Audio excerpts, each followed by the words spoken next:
God's last messenger and the conveyor of divine knowledge, Muhammad, had companions who benefited from his knowledge. Ali was foremost among them.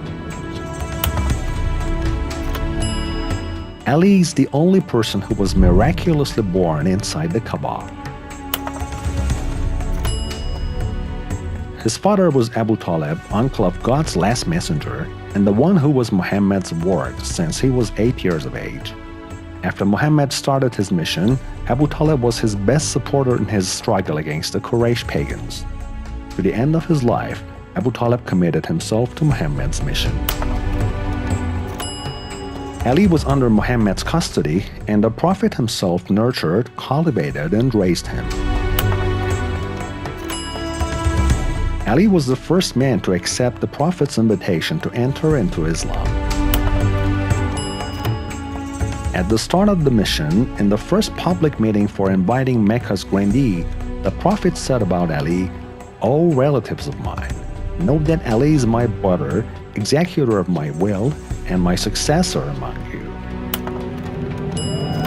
On the eve of emigrating to Medina, the Prophet appointed Ali as his trustee in Mecca, placing him in charge of returning things people had given the Prophet in trust. The night when 40 armed men wanted to kill the Prophet, Ali lay in the bed of the Prophet in his stead, thereby saving the Prophet's life.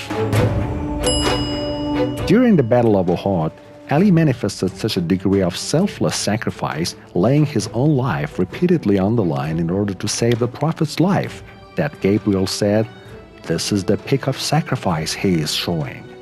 And the Prophet replied, "He's a part of me, and I'm a part of him." After 9 of the enemy's flag bearers were killed by Ali, a revelation from heaven proclaimed that there is no knight whose gallantry is a match to that of Ali's, and there is no sword to match Ali's Zulfiqar.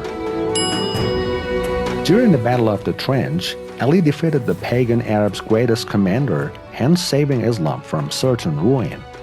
Concerning this feat, the Prophet said Ali's strike on the day of the Battle of the Trench, or Khandaq, was more precious than the worth of the entirety of the worship and devotional acts of all creatures. During the Battle of Khaybar, when Muslims faced insurmountable obstacles in capturing the enemy's most well-defended fortress, and the army commanders returned in despair to the Prophet, he said, "Tomorrow I will give the flag to the one who never flees the battlefield nor turns his back on any enemy. He is the one who is the beloved of God and his Prophet, and God will capture the fortress by the way of the agency of his hands." The next day, the Prophet gave Ali the flag, and in a miraculous feat, Ali conquered the castle of Khaybar. In all the 27 battles where the Prophet was personally the commander, Tabuk was the only battle where Ali was absent. And this was because the Prophet had appointed Ali as a substitute in Medina for the duration of the battle. Although Ali preferred to accompany the Prophet, God's messenger said, "Are you not content with your rank relative to me being that of the rank of Aaron to Moses, except that there will be no prophet after me?" After the migration, or hijrah, the Prophet made brothers of each immigrant help her pair. Eventually, Ali was left alone, without the Prophet having appointed him a brother. When Ali asked why, the Prophet said, "You are my brother in this world and in the hereafter. I swear to the one God who commissioned me to convey the message of the truth, that I delayed your pairing in order to pair you as my own brother, a fraternity which shall span the times of both this world and the hereafter." The Prophet permitted for the marriage of his daughter Lady Fatima to Ali. We know from the words of the Prophet which have reached us that this pairing by way of marriage was done at God's behest of command. The Prophet took Ali and his daughter Fatima as well as his grandsons Hassan and Hussein to the Mubahala, or cursing ritual of mutual imprecation, with the leaders of Christians of Najran. This event was an affirmation of the limitation of the membership of the household of the Prophet to these 5 individuals. The only house the Prophet permitted to have a door opening onto his mosque was Ali's.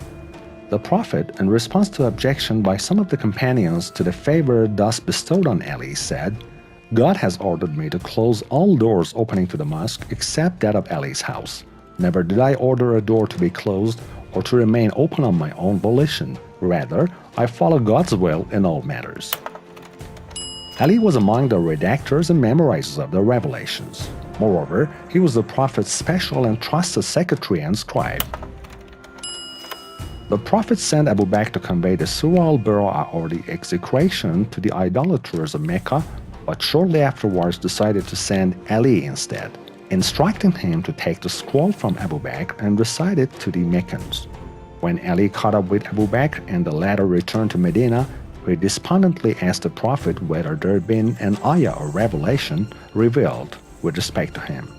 The Prophet said, "No, but I have been told to convey the message of this surah to the idolaters of Mecca, either myself personally or by one who is a part of me." Upon returning from his last pilgrimage, the Prophet stopped at Qadir home among a huge crowd of Muslims and announced Ali as his successor, saying, "Whomsoever I have hitherto been Lord and Master or Mullah, so too this here Ali shall henceforth similarly be his Lord and Master." All the companions then shook hands with Ali in allegiance and congratulated him in his appointment. Eventually, on the 19th of Ramadan, Ali was martyred by the blow of a poisoned sword while he was at prayer in the prayer niche of the Kufa Mosque. 2 nights later, on the eve of the 21st of Ramadan, he ascended to God's heaven. The Prophet of God said, "I am the city of knowledge and Ali is its gate. Anyone who desires to enter the city must enter through its gate."